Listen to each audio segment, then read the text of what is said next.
सौभाग्यद्रव्यं समर्पयामि। रजनीचूर्ण निराजितं महाभक्तः प्रसिद्ध परमेश्वरं भोगीपतनादि कर्पूरचूर्ण स्नापयामः। ग्रामदेवताभ्यो नमः, स्थानदेवताभ्यो नमः, वास्तुदेवताभ्यो नमः, खड्गवाङ्गिने नमः, ओम वृषभभारुडाय नमः, ओम विष्णुवल्लभाय नमः, ओम भस्मधूलिलित विग्रहाय नमः, ओम शिपिष्टायाय नमः, ओम सम मंगलमूर्ति मोरया, गणपति बप्पा मोरया। लंबोदर गणराज जय जय, लंबोदर गणराज, लंबोदर। कर्पूर गौरं करुणावतारं संसारसारं भुजगेन्द्रहारं सदा वसन्तप्रियं अरविन्दे भौमं नमामि। देवता केदारेश्वर महाराज की जय।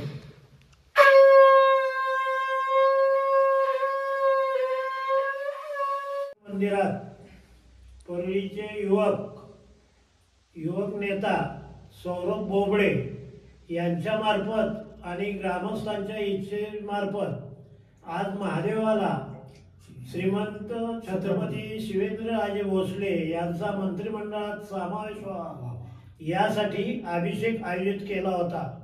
तो आता पूर्ण झालेला आहे आणि त्यांना निश्चितच मंत्रिमंडळात स्थान मिळेल।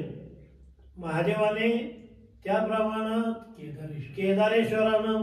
केदारेश्वराला प्रार्थना करण्यात येत आहे।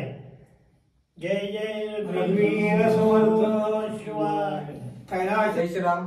अखंड हिंदुस्थानाचे दैवत असणारे श्रीमंत छत्रपती शिवाजी महाराज 13वे वंशज छत्रपती श्रीमंत शिवेंद्र सिंहराजे भोसले महाराज साहेब यांची महाराष्ट्रामध्ये उच्चांक स्तरीय असे मतांनी भरघोस मतांनी सातारा जावली विधानसभेतनं निवडून आल्याबद्दल पहिल्यांदा आम्ही त्यांचे अभिनंदन करतो।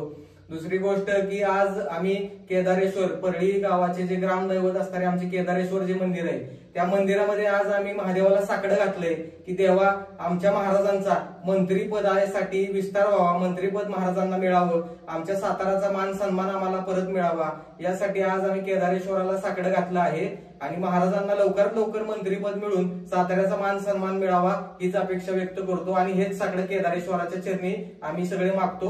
जय जय रघुवीर समर्थ। हर हर महादेव।